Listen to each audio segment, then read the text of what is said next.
እግዚአብሔር ያዝንልናል፣ ሩቅ ሆነን አይቶ ያዝንልናል። እግዚአብሔር እኛን ይቅር ለማለት የሩጫ ያህል ነው የሚቸኩለው፣ እኛ ግን ይቅር በለን ለማለት የእርምጃ ያህል ነው የምንጎትተው። እግዚአብሔር ይቅር ማለት ሳይሰለቸው እኮ እኛ ይቅር በለን ማለት ሰለቸን። እሱ ምሕረት ማድረግ ሳይሰለቸው እኛ ማረግ ማለት ሰለቸን። የራበው ለምግብ የጠማው ለመጠጥ እንደሚቸኩል ክርስቶስ ይቅር ለማለት ተቸኩላል ይላል አባ ጊዮርጊስ ዘጋስጫ። እግዚአብሔር ይቅር በለኝ ብለህ ስትመጣ የት ከርመህ መጣ ብሎ አይጠይቅህም። ይቅር ካለ የሚረሳ ማ ብቻ ነው። የሁላችንን ኃጢአት ይርሳል። በስመ አብ ወወልድ ወመንፈስ ቅዱስ አሐዱ አምላክ አሜን። እናማት በስመ አብ ወወልድ ወመንፈስ ቅዱስ አሐዱ አምላክ አሜን። በስመ አብ ወወልድ ወመንፈስ ቅዱስ አሐዱ አምላክ አሜን። ክቡር አባታችን የዚህ ታላቅ ደብር አስተዳዳሪ፣ ክቡራን አበው ሊቃውንተ ቤተ ክርስቲያን፣ ካህናት፣ ወንድሞች ዲያቆናት፣ ምእመናት፣ አባቶች፣ እናቶች፣ ወንድሞች፣ እህቶች እንዲሁም ሕፃናት በእግዚአብሔር ሰላምታ እንደምናደራችሁ አሜን። ምሕረት ቸርነቱን አብዝቶ እስከዚህች ሰዓት ያደረሰን በማለዳ በቤተ መቅደሱ ከሥርዓተ ቅዳሴው እንድንካፈል ሥጋውና ደሙን እንድንቀበል ከገናናው ሰማዕት ከቅዱስ ጊዮርጊስ በረከት ረድኤት እንድንሳተፍ በቤቱ የሰበሰበን የአባቶቻችን አምላክ ልዑለ ባሕርይ እግዚአብሔር ስሙ የተመሰገነ ይሁን። እግዚአብሔር አምላካችን እንደወደደ እንደፈቀደ መጠን በሚኖረን አጭር የትምህርት ጊዜ በሉቃስ ወንጌል ምዕራፍ 15 ከቁጥር 17 ላይ ተጽፎ በሚገኝ ኃይለ ቃል የዛሬውን ማለዳ ትምህርት እንማራለን። የትምህርታችን ርዕስ የሚሆነው በአባቴ ቤት እንጀራ የሚተርፋቸው ሙያተኞች ስንት ናቸው የሚል ይሆናል። ከኔ ጋር በሉ። በአባቴ ቤት እንጀራ የሚተርፋቸው ሙያተኞች ስንት ናቸው? በሉቃስ ወንጌል ምዕራፍ 15 ከቁጥር 17 ላይ ተጽፎ የሚገኝ ኃይለ ቃል ነው። በዚህ ቃል ተነስተን እንማራለን። ለአባቶቻችን ለነቢያት፣ ለአባቶቻችን ለሐዋርያት፣ ለአባቶቻችን ለሐዋርያውያን አበው ለሊቃውንት በጉባኤያቸው ተገኝቶ ምስጢሩን ጥበቡን ገልጦ ያስተማረ አምላካችን እኛንም በቸርነቱ እንዲያስተምረን፣ እንዲመክረን፣ እንዲገስጸን የእርሱ ቅዱስ ፈቃድ ይሁንልን። እንግዲህ ምዕመናን ጌታችን መድኃኒታችን ኢየሱስ ክርስቶስ በዚህች ምድር ላይ በተመላለሰበት በመዋዕለ ሥጋዌው በተለይም ዞሮ ባስተማረበት 3 ዓመት ከመንፈቅ ዞሮ ባስተማረበት በመዋዕለ ስብከቱ በሚያስተምርበት ጉባኤ ላይ ለመማር የሚመጡት ሰዎች አብዛኞቹ ልክ እንደኔና እንደናንተ ኃጢአተኛ ሰዎች ነበሩ። ክርስቶስ ሲያስተምር ጻድቃንን እየመረጠ ቅዱሳንን እየመረጠ አልነበረም የሚያስተምረው። በዚህ ምክንያት እርሱ በሚያስተምርበት ጉባኤ ላይ ዘማውያን ወንበዴዎች፣ በኃጢአታቸው ምክንያት ሰው የሚጠላቸው ሰዎች በክርስቶስ ጉባኤ ላይ እየተገኙ ይማሩ ነበር። ጌታችን ይህንን በማድረጉ በዚያን ዘመን የነበሩ ጻፎችና ፈሪሳውያን ይቃወሙት ነበር። እንዴት ኃጢአተኛ ሰዎችን ታቀርባቸዋለህ? ለምን ከእነርሱ ጋር ትበላለህ ትጠጣለህ? እያሉ ክርስቶስን ይሰድቡት ነበር። እንዲያውም ለክርስቶስ ያወጡለት ቅጽል ስም የኃጢአተኞች ወዳጅ የሚል ነበር። የምን ወዳጅ? እና በዚህ አሁን በጠቀስኩላችሁ በሉቃስ ወንጌል ምዕራፍ 15 ላይ እንደተለመደው ክርስቶስ ኃጢአተኞችን ያስተምር ነበር። ለምን ተብሎ ሲጠየቅ የሚመልሰው መድኃኒት የሚያስፈልገው ለጤነኛ ሰው ሳይሆን ለምን አይመስለው? ለበሽተኛ ነው። እኔ ኃጢአተኞችን ለንስሐ ልጠራ መጣሁ እንጂ ጻድቃንን ልጠራ አልመጣሁም የሚል ነበረ። አሁን በጠቀስኩላችሁ በሉቃስ ወንጌል ምዕራፍ 15 ላይ ክርስቶስ እንደተለመደው ኃጢአተኛ ሰዎችን ሰብስቦ ሲያስተምር፣ አይሁድም እንደተለመደው በክርስቶስ ላይ አጉረመረሙ ይላል። ልብንና ኩላሊትን ደግሞ ማን ይመረምራል? ክርስቶስ እግዚአብሔር ነው አይደለም? ስለዚህ የሰው ልቡን አውቆ ለምን ኃጢአተኞችን እንደሚቀበል ለምን ከነርሱ ጋር እንደሚበላ እንደሚጠጣ መልስ ለመስጠት 3 ምሳሌዎችን ጠቅሶ አስተማረ። የዛሬ ጠዋት ትምህርታችን በሉቃስ ወንጌል ምዕራፍ 15 ላይ መድኃኒታችን የተናገራቸው 3 ወርቃማ ምሳሌዎች ናቸው። እንግዲህ በተለይ በሉቃስ 15 ላይ ወደ ክርስቶስ ሊማሩ የቀረቡ ሰዎች ቀራጮች ነበሩ። ከኔ ጋር ናችሁ ምዕመናን? ምኖች? ቀራጮች ማለት እዚህ ፊት ለፊት የተደረደሩት ቪዲዮ የሚቀርጹ ሰዎች አይደሉም። እሺ፣ የዛን ጊዜ ካሜራም አልነበረም፣ አገር ሰላም ነበር፣ እንደዚህ አልተረበሽም። የዛኔ ቀራጭ የሚባሉት ምንድናቸው ካላችሁ፣ ቀረጥ እንዲሰበስቡ የሮም መንግስት የመደባቸው የመንግስት ባለስልጣናት ናቸው። እና እነዚህን ሰዎች አይሁድ በሁለት ምክንያት ይጠሏቸው ነበር። አንደኛ ህዝቡ መክፈል ካለበት ግብር በላይ እያስከፈሉ ድሃ የሚበድሉ ፍርድ የሚያጓድሉ ጨካኝ ሰዎች ስለሆኑ። ሁለተኛ በዛን ዘመን እስራኤላውያን በሮማውያን ቅኝ አገዛዝ ስር ነበሩ። ስለዚህ ቀረጥ የሚከፈለው ግብር የሚከፈለው ለሮማውያን ነበረ።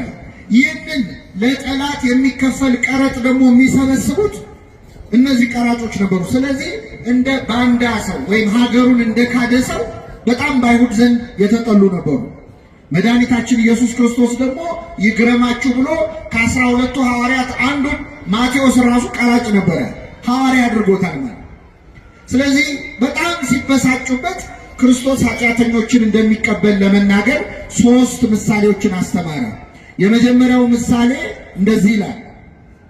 አንድ ሰው 100 በጎች ነበሩት ይላል። እረኛ ነው። በጎች አሰማርቶ ቀኑን ሙሉ ሲጠብቅ ነው ያለው እና ይህ እረኛ 100 በጎች ነበሩት።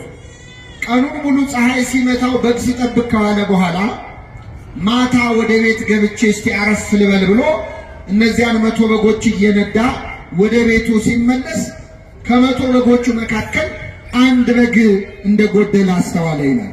ከ100 በግ አንድ ሲጎድል ስንት ይቀራል? ምን ሆነ? ሂሳብ ላይ ችግር አለ ግን ስንት ይቀራል? እና ከ100 በግ አንድ ሲጎለው አንዱን በግ ፍለጋ 99ኙን በጎች በቤቱ ተዋቸውና እዚያው በረቱ ዘጋባቸውና በጨለማ ወጣ ይላል። ያንን በግ ተራራ ወጥቶ ወርዶ ወንዝ ተሻግሮ ከብዙ ድካም በኋላ እኩለ ሌሊት ላይ ያንን በግ አገኘው። ባገኘው ጊዜ አነሳና በትከሻው ተሸከመው፣ ወደ ቤቱም ይዞት መጣ። ጎረቤቶቹንና ወዳጆቹን ጠርቶ የጠፋውን በጌን አግኝቼዋለሁና ከኔ ጋር ደስ ይበላችሁ አላቸው። እውነት እውነት እላችኋለሁ ንስሐ በሚገባ በአንድ ኃጢአተኛ ምክንያትም በሰማይ መላእክት ዘንድ ደስታ ይሆናል አላቸው። ይህ የመጀመሪያው ምሳሌ ነው። ክርስቶስ ሁለተኛ ምሳሌ ተናገረ። አንዲት ሴት ደግሞ 10 ድሪም ነበራት ይላል። ድሪም ማለት በመካከለኛው ምስራቅ ድርሃም ማለት ሳንቲም ነው፣ ገንዘብ ነው። አንዳንዶች ጌጥ ነው ብለው ተርጉመውታል። እኛ በሳንቲሙን ያዘው። 10 ሳንቲሞች ያሏት አንዲት ሴት ነበረች። ይቺ ሴት ከ10 ሳንቲሞች መካከል 1 ሳንቲም ጠፋባት። እሷም እንደ ባለ በጉ አንድ ነው ብላ አልናቀችውም። በመጀመሪያ መብራት አበራች። ከዚያ ቤቷን ጠረገች። ከዛ ቤቷን ጠርጋ ቆሻሻውን ወደ አንድ ቦታ ከመረችው። ያንን ሳንቲም እዚያው ቤት ውስጥ ከቆሻሻው መካከል ፈልጋ አገኘችው ይላል። ከኔ ጋር ናችሁ ምዕመናን? አሁን እዚህ ጉባኤ ላይ እስቲ ከኪሳችሁ የ1 ብር ሳንቲም አሁን እንኳን ቀርቷል፣ ግን እንደው ቢኖራችሁ ከኪሳችሁ የ1 ብር ሳንቲም ቢጠፋ ቤት ስትደርሱ ያ ሳንቲም መጥፋቱን ብታውቁ መጥረጊያ ይዛችሁ ትመጣላችሁ? ልትጠርጉ ትመጣላችሁ? ከመጣችሁ ብዙባችኋል ማለት። ይህቺ ሴት ግን 1 ሳንቲም ነው ብላ ሳትንቅ ጠርጋ ከቆሻሻው መሃል አወጣችው። ወዳጆቿን ጠርታ የጠፋውን ሳንቲሜን እኮ አገኘሁት አለቻቸው ይላል። ስንተኛ ምሳሌ? ሁለተኛ። ክርስቶስ የመጨረሻ ሶስተኛ ምሳሌ ተናገረ። አንድ ባለጸጋ ሰው ደግሞ ነበረ፣ ሀብት ንብረት የሞላው ትልቅ የእርሻ መሬት ያለው፣ ብዙ ከብቶች ያሉት፣ ብዙ ፈረሶች፣ ብዙ አህዮች ያሉት በጣም ባለጸጋ ሰው ነበረ። ይህ ባለጸጋ ሰው የወለዳቸው ልጆች ግን 2 ልጆች ብቻ ነበሩ። ወንድ ልጆች 2 ልጆች ነው ያሉት። ሀብቱ ብዙ ነው፣ ልጆቹ ግን 2 ናቸው። የዚህን ሰውዬ የዚህን ባለጸጋ ሀብቱን የሚወርሱት እነማን ናቸው? መልሱልኝ። ልጆቹ ናቸው። ልጆች የአባታቸውን ሀብት የሚወርሱት መቼ ነው? አባታቸው ምን ሲሆን ነው? ይገርማቸዋል ምዕመናን። ከሁለቱ ልጆቹ ማለት ትንሹ ልጅ ቢያይ አባቱ አልሞታ ነው ማለት ቢጠብቅ ይህ ሰውዬ ንቅንቅ አይነ። ስለዚህ መጣና አባቱ እስኪሞት መታገስ አቅቶት አባቴ የሚደርሰኝን ገንዘብ አሁኑን ስጠኝና ልሂድ አለ። አንድ ልጅ አባቱ በሕይወት እያለ ውርስ ከጠየቀ በተዘዋዋሪ ምን እየተመኘ ነው ማለት? ሞቱን ነው። የሚደርሰኝን ስጠኝና ልሂድ አለ። አባት እሺ አለ። ገንዘቡን የሚደርሰውን ገንዘብ ሰጠው። ይህ ልጅ አባቱ እስኪሞት ቢቆይ የአባቱን ሀብት ለ2 ይካፈል ነበር። አሁን ግን አባት በሕይወት ስላለ ለ3 ነው የሚደርሳቸው። 1/3ኛውን ከፈለና ሰጠው። ይህ ልጅ የአባቱን ገንዘብ ልክ እንደተቀበለ ምን እንዳደረገ ታውቃላችሁ? ብን ብሎ ከዛች ሀገር ጠፋ፣ ወደ ሩቅ ሀገር ሄደ ይላል። በነገራችን ላይ እግዚአብሔር የማይሰጠን ለምን እንደሆነ ታውቃላችሁ? ሲሰጠን እንደምንጠፋ ስለሚያውቅ። አሁን በጣም ብዙ ሰው እንደው መድኃኒዓለም ውዬ የምገባበት አንድ ነገር ብቻ ስጠኝ አደራህን ብሎ ይለምናል። ሲሰጠው ግን ይጠፋል። ይህ ልጅ አባቱን ገንዘብ ይዞ ወደ ሩቅ ሀገር ሄደ። ሄዶ በአጭር ጊዜ የአባቱን ገንዘብ በትኖ ጨረሰ። መቼስ ያለፋህበት ገንዘብ እኮ ለማጥፋት ቀላል ነው አይደል? ስለዚህ ካገኘው ጋር በልቶ ካገኘው ጋር ጠጥቶ በአጭር ጊዜ አባቱን ገንዘብ በትኖ ጨረሰ። ገንዘቡ አለቀ። ገንዘቡ ሲያልቅ ደግሞ ጓደኞቹም አለቁ። መቼስ ገንዘብ ሲኖረንና ሳይኖረን የወዳጆቻችን ቁጥር እኩል ነው አይደለም። አብረው የሚበሉ የሚጠጡት በሙሉ ተለዩት፣ ባዶ እጁን ቀረ። ልክ ገንዘቡን ሲጨርስ ደግሞ ምን መጣ መሰላችሁ? እዛ ሀገር ላይ ታይቶ ተሰምቶ ማያውቅ ረሃብ ተነሳ። ከፍተኛ ረሃብ ተነሳ። ይህ ልጅ ወይ ቤት አልሰራ ወይ ንብረት አላፈራ፣ ባዶ እጁን ቀረ። ረሃብ ሲያሰቃየው አንድ ሰው ቤት ተጠግቶ መኖር ጀመረ። ያስጠጋው ሰው በነፃ አላኖረውም። ችግር የለውም ቤቴ ግባና ትኖራለህ፣ ግን ቀን ቀን አሳማዎች አሉ እነሱን ትጠብቃለህ። ይህ ልጅ ተንደላቆ ተሞላቆ ያደገ የባለጸጋ ልጅ ነው። የምን ጠባቂ ሆነ? አይሰማም። አሳማ እንግዲህ በግዕዝ ህሱም ማለት አስቀያሚ የመጨረሻ ቆሻሻ እንስሳ፣ እዛው የሚበላ እዛው የሚጸዳዳ በጣም የቆሸሸ እንስሳ። ይህ ልጅ የአሳማ በረት ውስጥ ቀኑን ሙሉ ሲጠብቅ ነው አልጀመረም። በጣም የሚሸት በረት ውስጥ ማለት ግን የሚገርማችሁ ከሽታው በላይ ይህ ልጅ በጣም ያስቸገረው እንደሆነ ታውቃላችሁ? ረሃብ ነበር። በጣም ይርበው ነበር። ከረሃቡ ጽናት የተነሳ አሳማዎቹ ከሚበሉት ምግብ ሊበላ ይመኝ ነበር ይላል። ምን ነው እንደው እንደነሱ ባደረገኝ ብሎ በአሳማ እስኪቀና ደረሰው። ይህን ጊዜ ወደ ልቡ ተመለሰ ይላል። እግዚአብሔር ሁላችንን ወደ ልባችን ይመልሳል። ምን አለ መሰላችሁ? በአባቴ ቤት እንጀራ የሚተርፋቸው አገልጋዮች ስንት ናቸው? እነዚህ በረሃብ ልሞት ነው። እነዚህ የአሳማ ምግብ እያየው የጎመጀው ነው።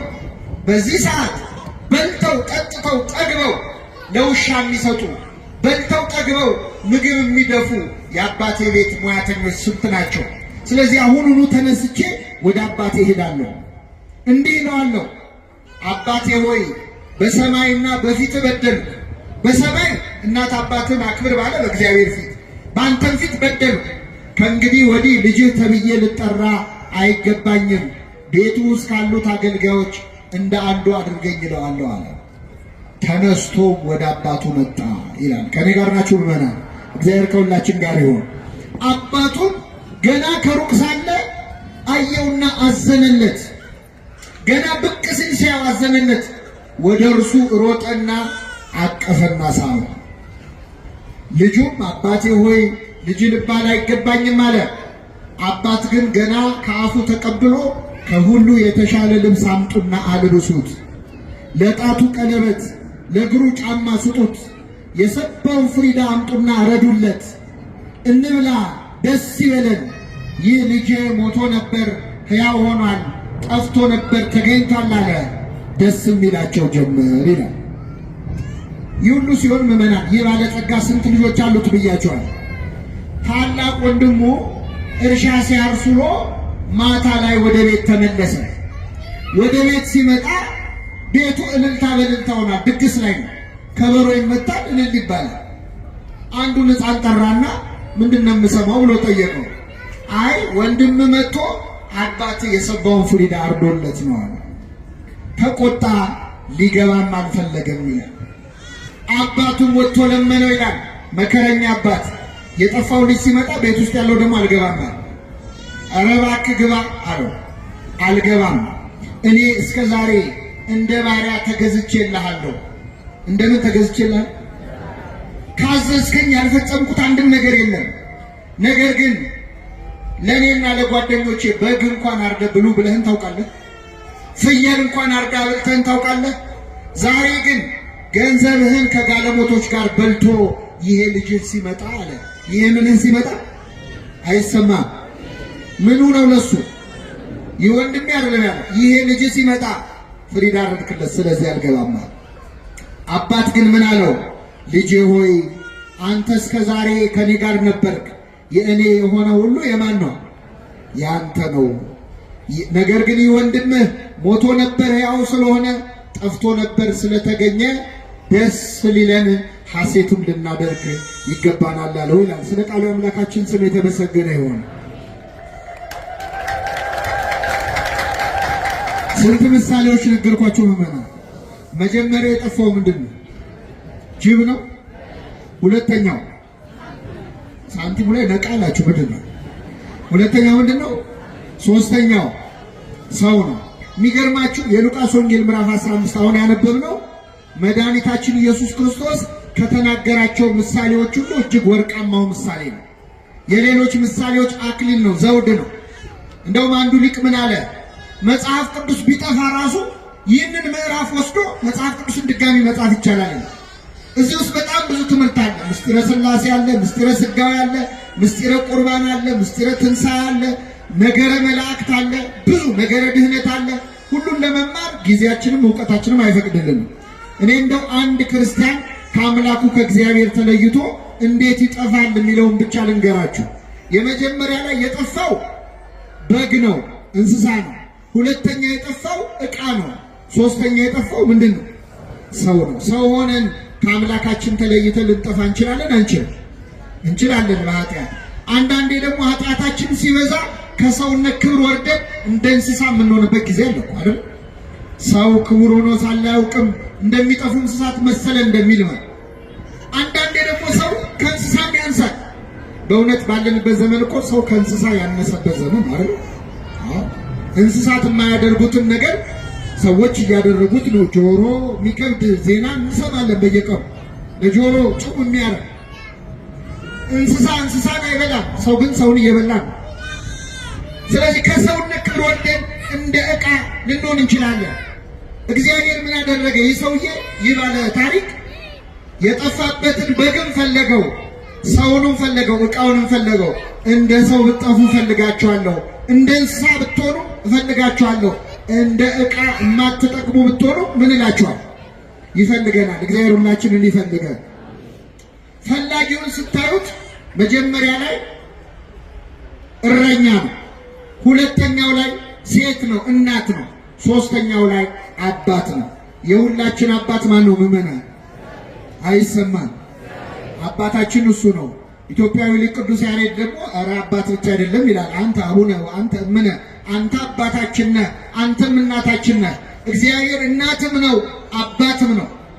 ታላቁ ሊቅ አለቃ ኪዳነ ወልድ ክፍሌ ደግሞ አይ የለም እግዚአብሔር እናት አባታችን ብቻ እንኳን አይደለም አያታችንም እሱ ነው ይላል። ምናችን? ለምን? እግዚአብሔር በመጽሐፍ ቅዱስ ራሱን በዶሮ በወፍ መስሎ ይናገራል። ዶሮ ጫጩቶቿን ከቅፎቿ በታች እንድትሰበስብ እኔ እናንተን ሰበስባችኋለሁ ይላል። ከኔ ጋር ናችሁ ምዕመናን? እስቲ መልሱልኝ። ዶሮ ለጫጩት እናት ናት ወይስ አያት ናት? መልሱ እንጂ። ሰሚት ዶሮ የለም እንዴ? ለነገሩ ከሱፐር ማርኬት እየገዛችሁ ረሳችሁታል። ዶሮ ለጫጩት እናት ናት አያት ናት? አያት ናት። እናቷ ማን ነው? እንቁላል እንዳትሉ አደራችሁ። ዶሮ እንቁላል ትጥላለች፣ ከእንቁላሉ ምን ይገኛል? ስለዚህ እናትም ናት አያትም ናት። እግዚአብሔር እንደ እንቁላል መሬትን ፈጠረ። ከመሬት ከአፈር ደግሞ ማንን ፈጠረ? ሰውን ፈጠረ። እናትም አባትም አያታችንም ማን ነው? ስሙ የተመሰገነ ይሁን። እናትም አባት ነው። ግን ደግሞ ምዕመናን እናት አባታችን የፈለገ ቢወዱን በዋልንበት ሁሉ አብረውን አይውሉም፣ ባደርንበት ሁሉ አያድሩም። እግዚአብሔር ግን ከኛ ተለይቶ ያውቃል። ስለዚህ እግዚአብሔር እናት አባት ብቻ አይደለም፣ አያት ብቻ አይደለም፣ እረኛም ጭምር ነው። እግዚአብሔር እረኛዬ ነው አለ ነብዩ እግዚአብሔር ዳዊት። እግዚአብሔር ምን ነው? የሚያሳጣኝ እረኛ ነው። እግዚአብሔር እረኝነቱ ለምንድን ነው? ቀንም ሌሊትም የሚጠብቅ እረኛ ነው። እረኛ ቀን ጠብቆ ሌሊት ይተኛል። እግዚአብሔር ግን እኛን ሲጠብቅ ምን አይልም? የሚጠብቀኝ ምን አይልም? አይተኛም። ሌላው ዘበኛ እኮ ይተኛል ታውቃላችሁ። ሌላው ጠባቂ ይተኛል። ብዙ ዘበኞች ጥበቃ ያለባቸው ቡና ጠጡ ስትሏቸው ሌሊት ቡና እንቅልፍ ይከለክለኛል ይላሉ። ጠባቂ ናቸው ግን ምን ይላሉ? እግዚአብሔር ግን እኛን ሲጠብቅ ምን አይልም? አይተኛም። እረኛ በግ ጠብቆ መጨረሻ በጉን ለሚገዙ ሰዎች ምን ይለዋል?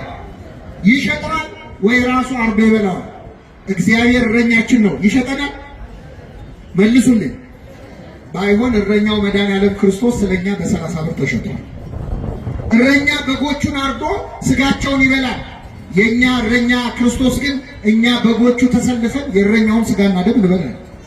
አላያችሁም? ቅድም ተሰልፈው የእረኛውን ስጋና ደም ሲበሉ።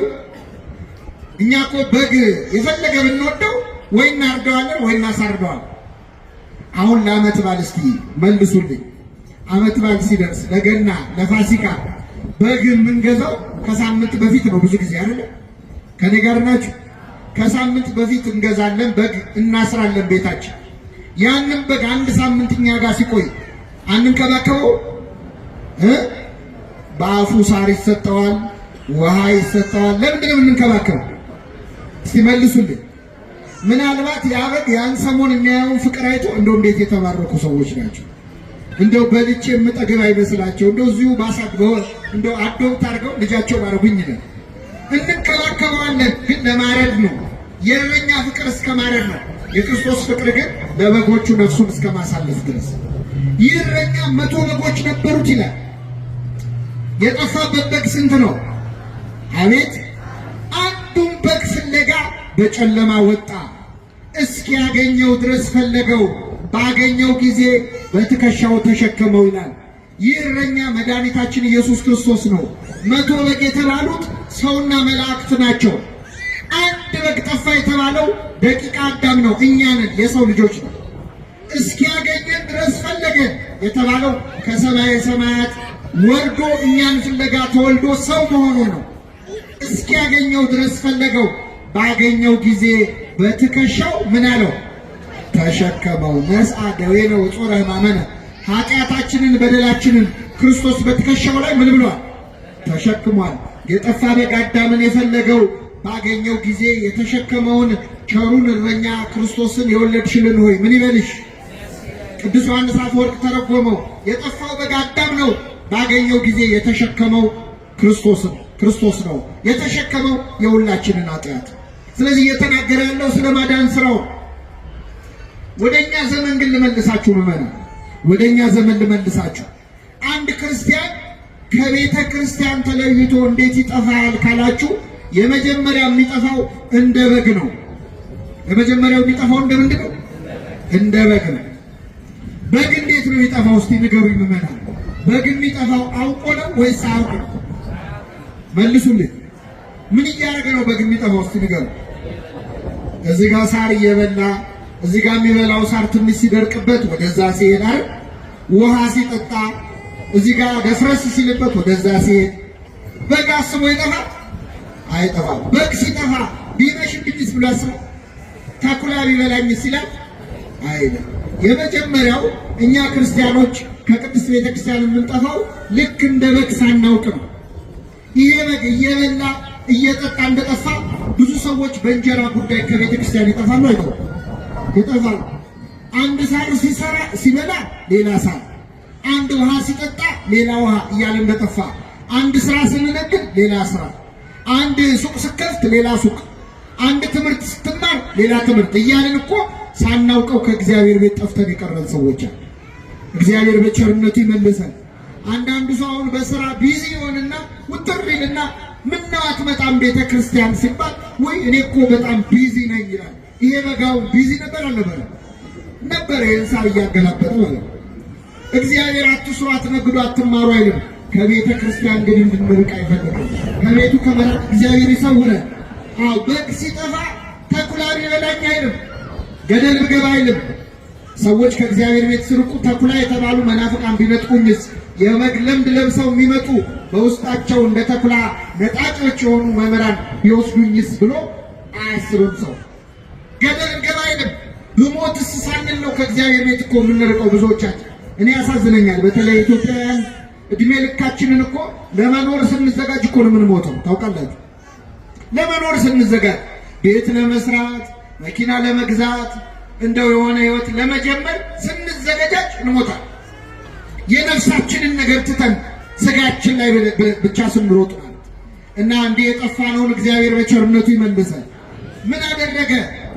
ፍለጋ ወጣ እግዚአብሔር ይላል። አንድ ሰው ጠፋ ብሎ አይንቅም እግዚአብሔር። ፍለጋ ወጣ እስኪያገኘው ድረስ ፈለገው። እስቲ ድምጻችሁን ከፍ አድርጋችሁ ይህን ቃል ከኔ ጋር ድገሙ። እስኪያገኘው ድረስ ፈለገው። እግዚአብሔር የሚፈልገን ምን እስኪለን ነው? እስኪ ደክመው አይልም፣ አይደክመው። እስኪ ሰለቸው አይልም፣ አይሰለቸው።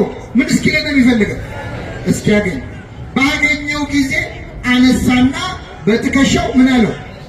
ይሄ ደግሞ በጣም ይገርማል። እስቲ አሁን ፀሐይ ላይ ነው ያላችሁት፣ ቃል እግዚአብሔር እየሰማችሁ ነው። የበረከት ያርግላችሁ። አሁን እዚህ ፀሐይ ላይ ቀኑን ሙሉ በግ ስትጠብቁ ብትሉ፣ አሁን እውነቱን ነው የምትነግሩ። ቀኑን ሙሉ በግ ጠብቃችሁ ብላችሁ ማታ ፀሐዩ ተጫውቶባችሁ ሲገብቼ አረፍ ልበል ብላችሁ ቤት ስትገቡ አንድ በግ ቢጠፋ ያንን በግ ፍለጋ ስትወጡ ደስ እያላችሁ ነው የምትወጡት? እየተራገማችሁ ነው የምትሰሩ? ያንን በግ ፍለጋ ወጣችሁ ተራራ ጫፍ ወጣችሁ ብታጡት፣ ደግሞ ወርደን ወደ ታች ብናጣው፣ ወንዝ ተሻግረን ብናጣው፣ እንቅፋት ደግሞ ደህና አድርጎ አንድ ሁለት እግራችንን ቢመታ፣ እኩለ ሌሊት ላይ ያንን መዘዘኛ በግ ብናገኘው እንሸከመው? እስቲ መልሱልኝ። ተሸከሙታላችሁ? ቢቻል በዱላ ነው። እንኳን በግ ቀርቶ ልጅ ጠፍቶ ሲገኝ ምንድን ነው የሚደረገው? እኔ ልንገራችሁ፣ የኔ ልምድ ላካፍላችሁ መሰለኝ። ልጅ ሲጠፋ በመጀመሪያ ወላጆች ወይኔ ልጄ ወይኔ ልጄ ወይኔ ልጄ ይላሉ አይደል? ሲገኝ ደግሞ ወይኔ የሚለው ልጁ ነው አይደለም? ምን አንቀዠቅ በጥርሳቸው ነው ብዙ እናቶች የሚያናገሩት። መጀመሪያ ገርፈው ነው ራሱ የት ነበርክ ነው አይደል? አሁን በጣም ያስቀኝ አንዳንዴ እንጠፋና የት እንደነበርክ ንገረኝ ችግር የለውም አልመጣህም የሚሉት ነገር ነው። ያጓጓሃል። ሊመጡ እኮ ነው ሊመቱ ነው። ተናገር ችግር የለውም እኔ እውነቱን እንድትናገር ነው የምፈልገው ንገረኝ ነውና ስትናገር ድርግም አድርገው ይመቷል። ከዛ ለንስሐ አባትህም አትናገር፣ ለሳይካትሪስትም አትናገር፣ ተለጉመ ትቀራለህ። ወላጆች ልጆቻቸው ከገረፉ በኋላ ነው የት ነበርክ የሚሉት። ይህ እረኛ ግን ባገኘው ጊዜ በትከሻው ምን አለው? አቤት! አይገርምም? በጣም የሚገርም እኮ ነው። እመቤታችን ብቻ እኮ ነው ናት ልጇ ጠፍታ ተጋረፈች እኮ እሷ ብቻ ነች። ታውቃለህ? 3 ቀን ጠፋባት እኮ ክርስቶስ። ኢየሩሳሌም ድረስ ተመለሰች ከዮሴፍ ጋር። በቤተ መቅደስ ውስጥ ከመምህራን እግር ስር ቁጭ ብሎ አገኘችው ይላል። ክርስቶስ የጠፋባችሁ ሰዎች ሌላ ቦታ አለ ቢሏችሁ እንዳትሰሙ። የክርስቶስ አድራሻው ቤተ መቅደስ ውስጥ ከመምህራን እግር ስር ነው የምታገኙት። ስታገኘው እመቤታችን አልተቆጣችም። አምላኳን ወልዳ ምን ታድርግ? ልጄ ሆይ አባትህና እኔ ስንፈልግ ለምን አስጨነቀን አለችው። 3 ዓመት እኮ ይዛው ስትሰደድ ለምን አስጨነቀኝ ብላ አታውቅም። ከፊቷ ዞር ሲል ግን ለምን አስጨነቀኝ አለች። እመቤታችን ክርስቶስ ከሷ መራቁ ነበር ጭንቀቷ፣ ሌላ አይደል። ሌላ ወላጅ ግን ገርፎ ነው የት ነበርክ የሚለው። ይህ እረኛ ግን ባገኘው ጊዜ በትከሻው ተሸከመው ይላል። ከቤቱ እንደ በግ ተቅበዝብዘን የጠፋነውን ሰዎች በቸርነቱ ተሸክሞ ወደ ቤቱ ይመልሳል። አሁን ዛሬ ጠዋት ቤተክርስቲያን የመጣ ነው ልባም ስለሆንን ይመስላችኋል? አስተዋይ ስለሆንን ይመስላችኋል? አይደለም። ተሸክሞ ያመጣን ማን ነው? እግዚአብሔር። አሁንም እኮ ተሸክሞን ነው እንጂ ተመችተነው አይደለም። ችሎን እኮ ነው፣ ችሎን ነው በእውነት። ስለዚህ የመጀመሪያው አጠፋፍ እንደ በግ መጥፋት ነው። እንደ የጠፋነውን በቸርነቱ ይመልሳል። ሁለተኛ የጠፋው ምን ነበር አልኳችሁ? አይ ደከማችሁ መሰለኝ። ምንድን ነው የጠፋው? ሳንቲም ነው። ይህንም ብዙ አላደክማችሁ። ሳንቲምን ቅዱስ ሄሮኒመስ የሚባለው የቤተክርስቲያናችን ሊቅ ወይም ጄሮም የሚባለው ማለት ነው ተርጉሞታል ደህና አድርጎ። ሳንቲም የተባለው የሰው ልጅ ነው ይላል። ሳንቲም ማን ነው? ለምን በየሀገራቱ በተለይ ንጉሥ ባለበት ሀገር ሳንቲም ላይ የንጉሱ መልኩ አብሮ ይቀረጻል። የኛ የሁላችን ንጉሳችን ማን ነው? ንጉሳችን ማን ነው? እኛ የማን ሳንቲም ነን? መልኩን እኛ ላይ አትሟል። ንግበር ሰብአ በአርአያነ ወበአምሳሊነ ብሎ ገና ሲፈጥረን ሰውን በመልካችን እንፍጠር ብሎ እላያችን ላይ መልኩን አትሞብናል። ስለዛ ግን በኃጢአት ስለቆሸሽን ነው እንጂ ሁላችን ላይ የእግዚአብሔር መልክ አለ። ስለዚህ እኛ የማን ገንዘቦች ነው? ስለዚህ የጠፋው ሳንቲም ሳይሆን ሰው ነው ማለት። ይቺ ሴት ምን አደረገች? ሳንቲሟ ጠፋባት። ሳንቲሟ ሲጠፋ በመጀመሪያ መብራት አበራች። ከዛ ቤቷን ጠረገች። ከዛ ሳንቲሙን እዚያው ቤት ውስጥ ከቆሻሻው መሃል አወጣችው። በጉ ከቤተ ክርስቲያን የጠፉ ሰዎች ናቸው። ሳንቲሙስ ምንድነው ካላችሁ፣ ይህ ሳንቲም ጠፍቷል፣ ግን ያለው ቤት ውስጥ ነው። ቤት ውስጥ ነው ያለው፣ ግን ምን ብሏል? ጠፍቷል። ሁለተኛ የጠፋ የሚባለው ምን እንደሆነ ታውቃላችሁ? ቤተ ክርስቲያን ውስጥ ሆኖ የጠፋ ሰው። አሁን እኛ ብዙ ጊዜ የጠፉ ሰዎች ሲባል ቅዳሴ የማያስቀድሱ፣ ሰዓታት የማይቆሙ፣ ማህሌት የማይቆሙ፣ ሰበካ ጉባኤ የማይከፍሉ፣ ሰንበቴ የማይጠጡ፣ እንዲህ ጠዋት የማይገኙ፣ ጉባኤ የማይካፈሉ ይመስሉ እሱ ምድብ አንድ ጠፊዎች ይባላሉ። እነሱ ምን ይባላሉ? ምድብ አንድ ነው። ምድብ ሁለት ማን እንደሆነ ታውቃላችሁ? ቤተ ክርስቲያን ውስጥ ሆነን የጠፋን ሰዎች ነው። እንዳንፈለግ እዚህ ያለ ነው። ሰዓታት የምንቆመው እኛ፣ ማህሌት የምንቆመው እኛ፣ የምንቀድሰው እኛ፣ የምናስቀድሰው እኛ፣ ሰበካ ጉባኤው እኛ፣ ዘማሪው ሰባኪው እኛ። ጠፉ ተብለን እንዳንፈለግ ማለት ነው። አለን እንዳይባል ደግሞ ቆሻሻ ውስጥ ነው ያለን። ቆሻሻ ኃጢአት ውስጥ፣ ቆሻሻ ክፋት ውስጥ፣ ዘረኝነት ውስጥ፣ ጥላቻ ውስጥ። አሁን እግዚአብሔር እኮ ጨነቀው በእውነት እንዳያስወጣን እንዳይተፋን ፈጥሮናል። እንዳይውጠን ደግሞ ለብ ብለናል። በራድ ወይም ትኩስ ብትሆን መልካም ነበር፣ እንዲያው ለብ ስላልክ ከአፌ ልተፋ ነው ይላል። እንደዚህ ከመጥፋት እግዚአብሔር በቸርነቱ ይሰውረን። አያችሁ፣ እዚህም ሆኖ መጥፋት አለ ለካ። እንደኔ እዚህ እንደቆምኩት ቃሉን ቆሞ እየሰበኩ መጥፋት አለ፣ እያስተማሩ መጥፋት አለ። እና ቤት ውስጥ ሆኖ መጥፋት በጣም አስቸጋሪ ነው። ሌላውን እያስተማሩ ንስሐ ግቡ እያልን ንስሐ ማንገባ፣ ታረቁ እያልን ቂመኞች። ከኔ ጋር ናችሁ? ምመና ጥሩምባ ነፊ ታውቃላችሁ? ታውቃላችሁ? አታውቁ? ጥሩምባ ነፊ ቀብር አይገኝም ይባላል። ብዙ ጊዜ ጥሩምባ ነፊዎች ድብልቅልቅ አድርገው በጠዋት ሰፈሩን በጥብጠው እነሱ ቀብር ላይ ይገኛሉ? አይገኙም። መናገር እንጂ መቅበር አይችሉም።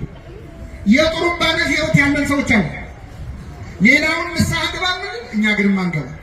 ሌላውን ታረቅ ምን፣ እኛ ግን ቂመኞች። ልክ እንደ መርፌ አሁን ብዙ ቀዳዳ ይሰፋል፣ እላዩ ላይ ግን አንድ ቀዳዳ አለች። እሷን ይሰፋል? አይሰፋ። መርፌ የሆንን ሰዎች አሉ። የሰው ቀዳዳ ስንሰፋ ምንል ማለት ወይ ደግሞ እንደ መቋሚያ አሁን ብዙ ሰው ተደግፎት ይቆማል። እሱ ቆሞ ያውቃል? መልሱልኝ። ማቆም እንጂ መቆም አይችልም። እንደዚህ ያለ ሕይወት ያለንን እግዚአብሔር በቸርነቱ ይማረን። ምን አረገች ሴቲቱ? መብራት አበራች ይላል። ምንድነው መብራት? ቃሉ ነዋ። ሕግህ ለመንገዴ መብራት ነው ለእግሬም ብርሃን ነው። ቤት ውስጥ ሆነን ለጠፋን ሰዎች የሚያበራው መብራት ቃሉ ነው። አበራች። ቤቷን ጠርጋ ያንን ሳንቲም ከቆሻሻው መሃል አወጣችው። እግዚአብሔር ሁላችንንም ከያለንበት ቆሻሻ ውስጥ ያወጣል።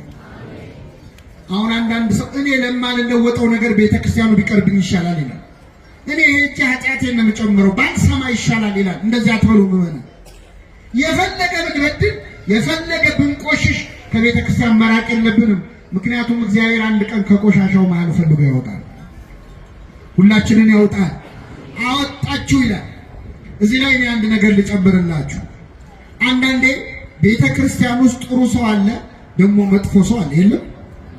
መልሱ እንጂ ምን እንደማያውቅ ትሆናላችሁ። ቤተ ክርስቲያን ውስጥ ጥሩ ካህን አለ፣ ክፉ ካህን አለ። የለም ቤተ ክርስቲያን ውስጥ ጥሩ ሰባኪ አለ፣ ክፉ ሰባኪ አለ። ሁሉም አለ። እና አንዳንድ ሰው እንደኔ አይነቱ እንደው ቤተ ክርስቲያን ውስጥ ክፉ ሰው ሲያይ እንደው መድኃኔዓለም እንደው ምን አለ እንደው ቤትህን ብታጸዳ እንደው እንደዚህ አይነቶቹን ሰዎች ጠርገ ብታስወጣቸው ምን አለ የሚል ሰው አለ።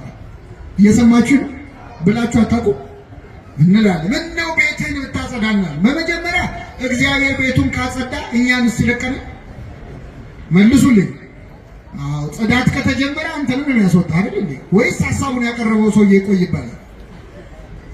ቅዱስ ዮሐንስ አፈወርቅ ያለውን ከኔ ጋር በሉ። ቤተ ክርስቲያን አይ ደከማችሁ መሰለኝ ላቆመው በሉ እስኪ። ቤተ ክርስቲያን ሐኪም ቤት ናት እንጂ ፍርድ ቤት አይደለች።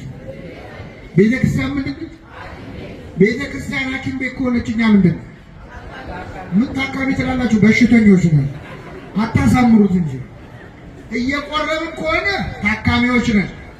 ንስሐ እየገባን ከሆነ ታካሚዎች ነን። አለዚያ ግን ምንድን ነው? አይሰማም። አሁን የዛሬው ሰባኪ ደግሞ በጠዋት መጥቶ በሽተኛ ነን እንዳትሉ። እኔም በሽተኛ ነኝ። በነገራችን ላይ እኔም በሽተኛ ነኝ።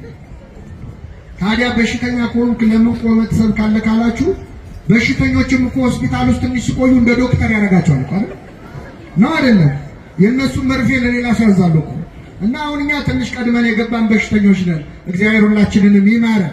ስለዚህ በሽተኛ ለበሽተኛ እንደሚያዝን ኃጢአተኛ ለኃጢአተኛ ማዘን አለበት። አሁን እኛ ችግሩ ምን መሰላችሁ? እኛ የምንሰራውን ኃጢአት ራሱ ሌላ ሰው ሲደግመው በጣም ነው የምንናደደው። ኮፒራይቱ ምን ይሁን አላውቅም። እኛ የምንሰራውን ኃጢአት ሰው ሲደግመው ደስ አይለንም። እኔ ቀላል ምሳሌ ልስጣችሁ። አሁን እዚህ ጉባኤ መሀል እየተማራችሁ መሀላችን ያለ አንድ ሰው ሞባይል ቢጮ ስልኩ ቢጮ ምን ትላላችሁ? አይ እንደው ሰው ምን አለ እንደው ቤተክርስቲያን መጥቶ እንኳን ስልኩን ስነ ስርዓት አያስይዝም ይህ እንደው እንላለን። የኛ ስልክ ከጮኸ ግን የሥራ ጉዳይ አስቸኳይ የቤተሰብ ጉዳይ አይገርም? በጣም ይገርማል እኮ ብዙ ሰዎች በነገራችን ላይ በእንዲህ አይነት ነገር ነው ከቤተክርስቲያን የሚሸሽ እና አብረን የሰራውን ኃጢአት እንኳን እኮ እንተዛዘባለን። እርስ በርስ የምንፈርደውን ያህል ስላልፈረደብን ስሙ የተመሰገነ ይሁን። ስለዚህ ምን አለ ቅዱስ ዮሐንስ አፈወርቅ? በሽተኞችን የሚያክሙባት ሐኪም ቤት ናት ቤተክርስቲያን። አንዱ ለአንዱ ማዘን ያለበት ናት እና ጠርጋ አስወጣ አይባልም። ይህ ሳንቲም ተጠርጎ ቢሆን ኖሮ ይገኝ ነበር እንዴ? አይገኝም። የተገኘው የት ስላለ ነው? ቤት ውስጥ ስላለ ነው። ሁላችንም በቤቱ ያጽናን። አንዳንድ ሰው ደግሞ ቤተ ክርስቲያን ውስጥ ክፉ ሰው ሲያይ ሰበብ ፈልጎ የሚወጣ ሰው አለ። ሁለተኛ አልመጣም የሚል እኔ የአባ ገሌን መስቀል አልሳለምም የሚሉ ሰዎች አሉ። መስቀሉ የማን ነው? የእግዚአብሔር ነው። የክርስቶስ መስቀል አንድ ኃጢአተኛ ካህን ቢይዘው ይረክሳል? አይረክስም። ካህኑ ይቀደስ ካልሆነ እንኳን ካህን ሰይጣን ቢይዘው አይረክስም። እና አንዳንድ ሰው ሰበብ ነው የሚፈልገው። ቄሱ እንዲያደርገ ዲያቆኑ እንዲያደርገ እያለ ከቤተክርስቲያን መውጣት ነው የሚፈልገው። ከኔ ጋር ናችሁ? አሁን እየተማርን ከላያችን አውሮፕላን ሲመላለስ ነበር። እንደው ያርግልንና ለሁላችን እንደው እዚህ ያለው ሕዝብ በሙሉ በአንድ አውሮፕላን ተጭኖ ኢየሩሳሌም ቤት ደስ ይላቸዋል ያላችሁ ያርግልን። እና አሁን እንደው በረራው ላይ ልውሰዳችሁ። እየሄድን እያለ አውሮፕላኑ ላይ ምግብ ምናምን የሚያቀርቡ የሚያስተናግዱ ሰዎች አሉ አይደል? አውሮፕላን ውስጥ እንደው ቢገላምጧችሁ ቢያመናጭቋችሁ እዛ አውሮፕላን ውስጥ ወራጅ አለ ትላላችሁ? መልሱልኝ። አንጀት እያረደ ቁጭ ነው የምትለው አይደል? አዎ፣ በረራው እስኪጠናቀቅ ቁጭ ትላለህ። ቤተ ክርስቲያን እንደ አውሮፕላኑ ናት። ምዕመናን የምትወስደን ወደ መንግስተ ሰማያት ነው። አስተናጋጆቹ እኛ አገልጋዮቹ ነን። የእኛን ጸባይ አይታችሁ ወራጅ አለ አትበሉ ባካችሁ። ሁላችንን መንግስተ ሰማያት ለማረፍ ያብቃል። ወደ መጨረሻው ልምጣላችሁ። ሶስተኛ የጠፋው ሰው ነው። መጀመሪያ የጠፋው በግ ነው። ከእግዚአብሔር ቤት የራቁ ሰዎች ናቸው። ሁለተኛው ሳንቲም ነው። ቤት ውስጥ ሆነን ያለን መስሎን የጠፋን ሰዎች ነን። ሶስተኛው ልጅ ነው። የአባቱን ገንዘብ ስጠኝ ብሎ አውቆ የጠፋ ነው። ከዚህ ኦርቶዶክሳዊ ተዋሕዶ ቤተክርስቲያን ከዚህ መቅደስ ከዚህ አገልግሎት አውቀው የወጡ ሰዎች አሉ። ይህ ልጅ አባቱ ቤት ቁጭ ብሎ አንዴ ውሃ ቅዳ፣ አንዴ እንጨት ፍለጥ፣ አንዴ ከብቶቹን መልሳቸው፣ በጊዜ ግባ መባል ሰልችቶት ነው የወጣው። ከዚህ ኦርቶዶክሳዊ ተዋሕዶ ቤተክርስቲያን ጾም ሰልችቷቸው፣ ጸሎት ሰልችቷቸው፣ ምንኩስና ከብዷቸው የወጡ ሰዎች አሉ። ይሉ እግዚአብሔር ይመልሳቸው። ጾም ሰልችቷቸው ወጥቷል። በመሰረቱ ጾም እኛም ብዙም ትወዳላችሁ? ጾም ሲመልሱ ጾም ትወዳላችሁ? ትወዳላችሁ? እሺ መልሱልኝ ሳትዋሹ። ጾም ሲወጣ ነው ሲገባ ነው እንኳን አደረሳችሁ የምትባባሉት? አንወሻሽ። እንደው ፈገግ ብላችሁ እንኳን አደረሰሽ የምትሉት መቼ ነው? ሲወጣ ነው። ቅዱስ ያሬድ ምን ይላል? ሐዘን ለአብዳን ወትንሲት ለጠቢባን። ጾም ለጠቢባን ደስታ ናት፣ ለሰነፎች ግን ሐዘን ነች። ጾም እኮ የሥጋ ረሃብ አይደለም፣ የነፍስ ጥጋብ ነው። ቤተ ክርስቲያን ጾም ያበዛችው ልትመግበን ነው እንጂ ልታስርበን አይደለም። እና ይህ ልጅ ቤት ውስጥ መታዘዝ ሰልችቶት እንደወጣ ትእዛዝ ሰልችቷቸው ይወጡ አሉ። እግዚአብሔር በቸርነቱ ይመልሳቸው። ሄደ፣ የሚፈልገውን ደስታ ግን አላገኘም። ገንዘቡን በትኖ ጨረሰ ይላል። ከቤተ ክርስቲያን ስትወጣ ሰላም ያለ ደስታ ያለ መስሎ ትወጣለህ፣ ግን ወጥተህ የምትፈልገውን ደስታ አታገኝ። ገንዘብህን ጸጋህን በትነህ ትጨርሰዋል። እግዚአብሔር ጸጋችንን ከመበተን ይሰውረን። አቤት ምን የመሳሰለ ጸጋ ያላቸው ሰዎች ከዚች ቤተ ክርስቲያን ሲወጡ እኮ ጸጋቸው ብን ብሎ ጠፍቶ እነሱ ናቸው ወይስ አይደሉም ማለት ደረጃ ላይ ደርሰን። ምን የመሰለ ድምፅ የነበራቸው ድምፃቸው የትገባ ያላቸዋል። ምን የመሰለ ስብከት፣ ምን የመሰለ ሀብተ ፈውስ የነበራቸው ወጥተው ባዶን የሆኑት። እግዚአብሔርን አጥተህ የምታስቀረው ሀብት ሊኖር ይችላል? አይችልም። ወጥቶ ከመቅረት እግዚአብሔር ይሰውረን። እና ይህ ልጅ ወደ ልቡ ተመለሰ ይላል። ምን አለ? በአባቴ ቤት እንጀራ የሚተርፋቸው አገልጋዮች ስንት ናቸው አለ። ከኔ ጋር በሉ፣ በአባቴ ቤት እንጀራ የሚተርፋቸው አገልጋዮች ስንት ናቸው? እሺ አባታችን ማን ነው? እግዚአብሔር። የአባታችን ቤት ማን ናት? የአባታችን ቤት ሙያተኞች ደግሞ እነ ቅዱስ ጊዮርጊስ ናቸው። እንጀራ የሚተርፋቸው ሙያተኞች፣ ከራሳቸው አልፎ ለሌላው የሚያማልዱ፣ ከራሳቸው አልፎ ለኛ የሚጸልዩ፣ በረከታቸው ለኛ የሚተርፍ የአባታችን ቤት ሙያተኞች ቅዱሳኑ ናቸው። እመቤታችን ናት። ጻድቃን ሰማዕታት ናቸው። ቆርሰው ለኛ ለምግባር ድሆቹ የሚሰጡት በረከት ያላቸው ማለት እና ተነስቼ ወደ አባቴ ሄዳለሁ፣ ልጅን ባል አይገባኝም እለዋለሁ አለ። ተነስቶም ወደ አባቱ መጣ ይላል። ይህ ልጅ በጣም ይደንቃል። አሳማ ሲጠብቅ ነበር። ልብሱ ቆሽሿል። ገላዬን ልታጠብ ልብሴን ልቀይር ሳይል ከነሽታው ተነስቶ ወደ አባቱ መጣ። አንዳንድ ሰው ወደ ቤተ ክርስቲያን ና ሲባል የለም ቆይ የማስተካክለው ነገር አለኝ፣ አሁን ጥሩ አይደለም ህይወቴ ቆሽሻለሁ ይላል። የሚያስተካክለን ማን ነው? እግዚአብሔር ነው። የሚያጥበን እሱ ሰው አያጥብህም፣ እግዚአብሔር ነው የሚያጥብህ። እጠበኝ ከበረዶ የሚልቅ ነጭ ሆናለሁ ነው። ስለዚህ ተነስቶ ወደ አባቱ መጣ። ወደ አባታችን በንስሐ ለመምጣት ያብቃል። እንዳየው አዘነለት። እግዚአብሔር ያዝንልናል። ሩቅ ሆነን አይቶ ያዝንልናል።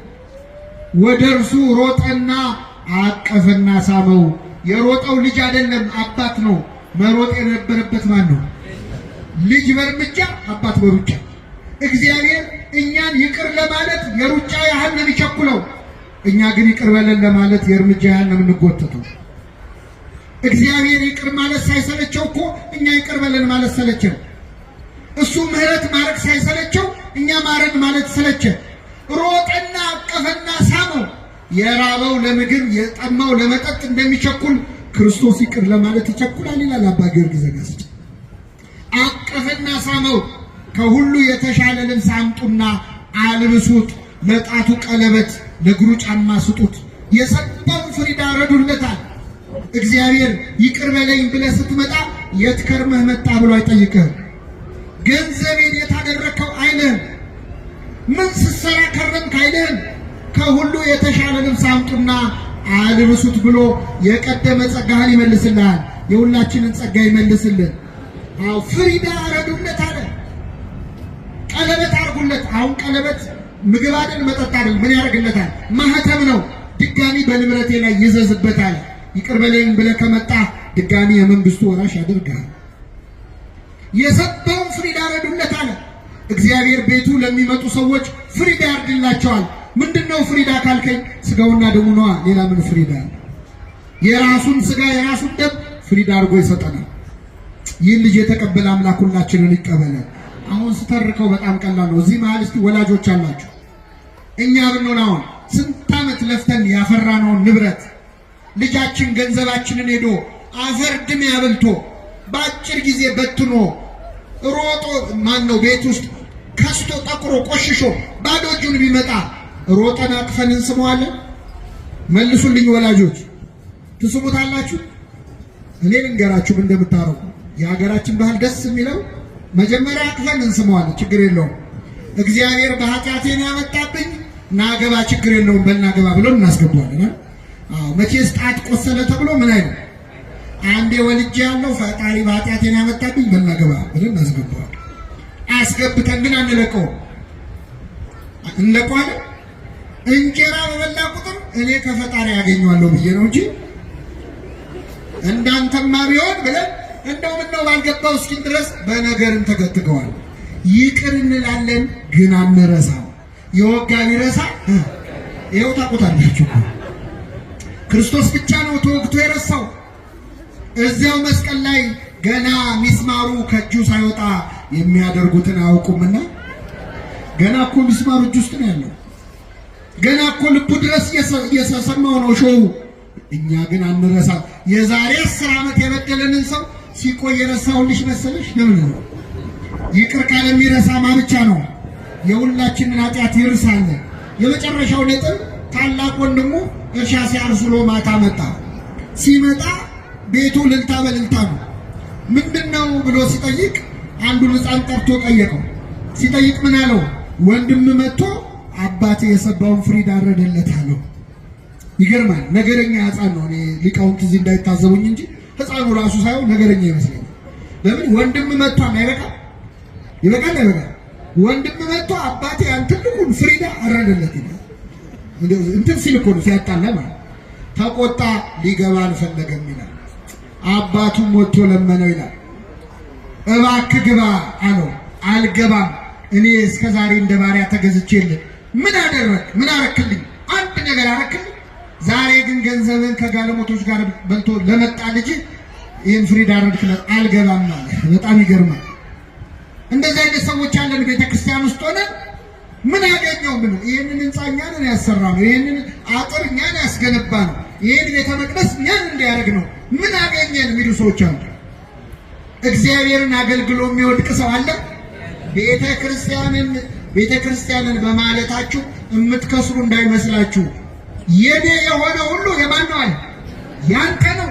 አንተ ስለ ፍየል ታወራለህ፣ አንተ ስለ ጠቦት ታወራለህ። የኔ የሆነ ሁሉ የማን ነው? እግዚአብሔርን አገልግሎ ባዶ የሚቀር አለ? የለም። ይህ ልጅ አባቱን ማገልገሉ ራሱ ቆጭቶታል። ሁለተኛ የወንድም ፍቅር የለውም። እንደ ወንድሙ ከስቶ ጠቁሮ ይሆን እስቲ ሌው እንኳን አላለም። ጭራሽ ገንዘብህን ከጋለሞቶች ጋር ሲበላ ከረመ አለ። አሁን ከጋለሞቶች ጋር ይብላው ከመነኮሳት ጋር ይብላው አይቷል? አላየም። ያው በግምት ነው። በሰው ኃጢአት ሳናጣራ ከፈረድን ቤተ ክርስቲያን ውስጥ ብንሆንም ጠፍተናል። የመጨረሻ አንድ ጥያቄ ልጠይቃችሁና አበቃለሁ። ከኔ ጋር ናችሁ? ከሁለቱ ልጆች ጠፍቶ ከመጣው ልጅና ቤት ውስጥ ካለው ልጅ አባቱን በጣም የተዳፈረው የትኛው ይመስላችኋል? አይሰማም። የጠፋው ልጅማ ልጅ ተብዬ ልጠራ አይገባኝም ያሏል። ቤት ውስጥ ያለው ግን አባቱን ከፍ ዝቅ አድርጓል። እውነት ለመናገር እግዚአብሔርን በጣም የምንዳፈረው ቤት ውስጥ ያለነው ሰዎች፣ ከሩቅ ያሉ ሰዎች ሲፈሩ ሲንቀጠቀጡ፣ ቤት ውስጥ ቀረብ ያለው ሰዎች የማይለመደውን አምላክ እንለምድና የማትደፈረውን አንተ ይሁዳ ደፈረ ይላል። ቤት ውስጥ ያለን ሰዎች የበለጠ ደፋሮች ነው። አሁን ይህን ስናገር ደግሞ ዛሬ እንደው እግር ጥሎት የመጣ ሰው ይኖራል እዚህ ጉባኤ ማለት ነው። ዛሬ የመጣ ሰው እኮ እኔም ለዚህ ብዬ እኮ ነው ቀረብ ማለለው ይላል አንዳንድ ሰው። እኔ አላልኩም። እሺ ቤተክርስቲያን ቀረብ ማለት መጥፎ ነው አላልኩም። አንዳንድ ሰው መርጦ ከትምህርቱ ይዞ እቺን ይዤለታለሁ የዛሬው አስተማሪ ይላል። እኔ አላልኩም። እሺ ቀረብ ማለት ጥሩ ነው መጥፎ ነው፣ ራቅ ማለት ጥሩ ነው አላልኩም። እንደውም ራቅ ማለት ብዙ መዘዝ አለው። ይሄን ነግሬያችሁ ልውረድ። ክርስቶስ ሊሰቀል አንድ ቀን ሲቀረው ሐሙስ ማታ ደቀ መዛሙርቱን ሰበሰባቸውና እንደሚሞት ነገራቸው። ሲነግራቸው ከደቀ መዛሙርቱ መካከል ለእምነትም ለክደትም ለጥያቄም ለመልስም ፈጣን አለ ቅዱስ ጴጥሮስ። ተነሳና እንዲህ ያለ ጴጥሮስ ጌታ ሆይ በሉ እስኪ ሌሎች ሁሉ ቢክዱ እኔ አልክድህም። ይሄ ንግግር ጥሩ ነው ጥሩ አይደለም? ጥሩ ነው። ሌሎች ሁሉ ቢክዱ እኔ አልክድህም ጥሩ ነው። ያጠፋው ምንድነው? ሌሎች ሁሉ ምን ቢሉ እኔ ከሌሎች ምን ያልኩ ነኝ? የተሻልኩ ነኝ ብሎ ራሱን ከፍ አደረገ። ርቱ ሃይማኖት የተባለ የቤተክርስቲያናችን ሊቅ በ13ኛው ክፍለ ዘመን ምን ይላል? ጴጥሮስ ሆይ እኔም አልክድህም ወንድሞቼ የማይክዱህም ብትል ምን አለበት? አንተ ግን ራስህን ብቅ እነሱን ዝቅ አደረግ። ስለዚህ እነሱ ሳይክዱት አንተ ካድከው ይላል። ይህን ጊዜ ጌታ ዶሮ ሳይጮህ ስንቴ ትክደኛለህ? ኧረ በፍጹም ምን ሲደረግ ሶስቴ እኔ አላደርገውም ማለት ተገዘተ ጴጥሮስ። አሁን ይገርማቸዋል። ጌታን ለመያዝ ወደ ጌቴሴማኒ የመጣው ሰራዊት 10,000 ወታደር፣ አንድ ጭፍራ ማለት 10,000 ሲመጡ ጴጥሮስ ጌታን ለማስጣል ፈልጎ ሰይፍ አነሳ። በእውነት ቅዱስ ጴጥሮስ በረከቱ ይደርብን። ጌታን በጣም ስለሚወደው ነው እንጂ ምንም እኮ እሱ ችሎታኝ ነው። 58 ዓመቱ ነው በዛ ጊዜ። በ58 ዓመቱ ጌታውን ሊያስጥል ሰይፍ አነሳና ውጊያ ጀመረ። እስቲ ሰው እንደው አንድ ጥይት ይዞ ጦር ሜዳ ይሄዳል?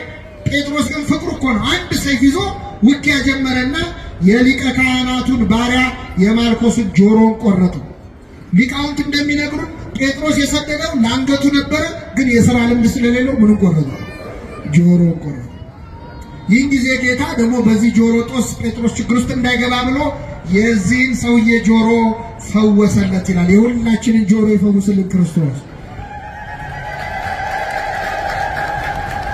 አዲስ ጆሮ ነው የሰጠው። በነገራችን ላይ ክርስቶስ መሬት ላይ ፈልጎ ጆሮ አንስቶ ሰፋለት አይልም፣ ገጠመለት አይልም። አዲስ ጆሮ ነው የሰጠው። ምን ያደርግለታል? የተበላሸ ጆሮ ምን ያደርግለታል? አይደል? ስንት ክፉ ወሬ የሰማ ጆሮ ምን ያደርግለታል? ጆሮን ቀየረለት። ክርስቶስ ጆሮአችንን ይቀይርልን። እሱም ብቻ የሚሰሙ ጆሮዎችን ይስጠን። ቅዳሴያችን እንደሚለው እሱን የሚሰማ ጆሮ ይሰጣል ከፈለገ። እና ጴጥሮስ አሁን ጌታን ለማስጣል ሞከረ፣ አልቻለም። እግሬ አውጪ ብሎ ሸሸ። አሁን ጥሎ ቤቱ እንዳይሄድ ክርስቶስን ይወደዋል። ቀረብ እንዳይል አብረው ቢሰቅሉኝስ ብሎ ፈራ። ስለዚህ ጴጥሮስም ጌታን ከሩቅ ይከተለው ነበር ይላል። ከምን ከሩቅ? ቤተ ክርስቲያን በሩቁ ነው የሚሉ ሰዎች አሉ። አንቺ ልጅ ነግሬሻለሁ፣ ማህሌት ሰዓታት ምናምን ለአንቺ አይመለከትሽም። አሁን ማህሌተ ጽጌ ወጣቶች ሲመጡ የሚመክሩ ወላጆች አሉ። እኔ ነግሬሻለሁ ትቀሰፊያለሽ የሚሉ። ቤተ ክርስቲያን በሩቁ ነው የሚሉ ሰዎች። ጴጥሮስ በሩቅ ጌታን ሲከተል በረደው። ሲበርደው እሳት ሊሞቅ ቁጭ አለ። እሳት ደግሞ ሙቀት ብቻ አይደለም ያለው፣ ብርሃንም አለው። ፊቱን ወለል አድርጎ አሳየበት። እንዴ አንተ ከሱ ጋር አልነበር? አንተ ከሱ ጋር አልነበርክ? በጥያቄ አጣደፉት። 3 ጊዜ ሲጠይቁት ጴጥሮስ የምትሉትን ሰውየውን አላውቀውም አለ። ማንን አላውቀው? ሰውየውን አላውቀውም አለ። ክርስቶስን ሰውየው ከሚያስብል ፈተና ይሰውራል። አይገርም? አንተ የሕያው እግዚአብሔር ልጅ ነው ያለው ክርስቶስ ሰውየው አለ። ከቤተ ክርስቲያን ራቅ ስትሉ ምዕመናን ይበርዳችኋል። ለማህበራዊ ኑሮ፣ ለስራ፣ ለትምህርት አብሯችሁ የሚውሉ ሰዎች ጋር እሳት መሞቅ ትጀምራላችሁ። አንቺ ኦርቶዶክስ አይደለሽ፣ አንተ ኦርቶዶክስ አይደለ ብለው በጥያቄ ያጣድፈዋል። መልስ ስታጣ ፈጣሪውን ፍጡር ያስብለዋል፣ ተማላጁን አማላጅ ያስብለዋል፣ ሰውየው ያስብለዋል። ክርስቶስ ራቅ ማለት ከክርስቶስ ይለያል። ቀረብ ማለት ምን ጥቅም አለው ካላችሁ፣ እንደ ጴጥሮስ ያልፈራ እስከ መስቀል የተከተለ ሐዋርያ ነበረ ቅዱስ ዮሐንስ። ለዮሐንስ ጌታ ሽልማት የሰጠው እንደዚህ ደፍሮ እስከ መጨረሻው ከተከተለኝማ ትልቅ ሽልማት ይገባዋል አለ። ምድር ላይ ወደር የሌለው ሽልማት ሸለመው። ይቺ ሽልማት ማናት? እነኋት እናታ። አይገርምም? ክርስቶስ ለዮሐንስ ቤት እንዳይሰጠው ቤት የለውም። ክርስቶስ ቤት አለው እንዴ? የለው። የተወለደው በበረት ነው፣ የኖረው በዋሻ ነው። የሰማይ ወፎች ራሳቸውን የሚያሳፍሩበት አላቸው፣ ቀበሮች ጉድጓድ አላቸው። እኔ ግን ቤት የለኝም ብሏል። ስለዚህ ቤት እንዳይሰጠው ቤት የለውም። ልብሱን እንኳን እንዳይሰጠው ልብሱን ቀደው ተካፈሉ፣ በቀሚሱም ላይ ዕጣ ተጣጣሉ ነው የሚለው። የቀረው የእሱም የተሸጠው በ30 ብር ነው፣ ምንም የለው። ክርስቶስ ምድር ላይ የቀረው ቤቱ፣ ንብረቱ፣ ልብሱ፣ ገንዘቡ ማን ነበረች? እነኋት እናቱ። ወደ ቤተ ክርስቲያን ቀረብ፣ ወደ መቅደስ ቀረብ ያልን ሰዎች ምንም ደፋሮች ሆነን ብታዩ የእመቤታችንን ፍቅር ግን አግኝተናል። የእሷን ፍቅር ግን አግኝተናል። እና ምዕመናን አሁን የተማርነው ለጠቅላላ እውቀት አይደለም፣ ለንስሐ ነው። ይህን ትምህርት የምትሰሙ ሰዎች እዚህ መካከል እንደ በግ የጠፋ ሰው ይኖራል። በስራ በማህበራዊ ኑሮ ተወጥሮ ከቤተ ክርስቲያን የራቀ ሰው ይኖራል። ቤት ውስጥ እየተመላለሰ እንደኔን የጠፋ ሰው ይኖራል። ደግሞ ተጨርሶ ሊወጣ ከዚች ቤተ ክርስቲያን ከዚች ሃይማኖት ሊወጣ ጫፍ ላይ ያለ ይሆናል። ይህ ጥሪ የእግዚአብሔር ጥሪ ነው። ሁላችንም በቸርነቱ ይመልሰን። የሰማነውን ለንስሐ ያድርግልን። በልቡናችን ጽላት ጻፍልን። እግዚአብሔር ይስጥልን።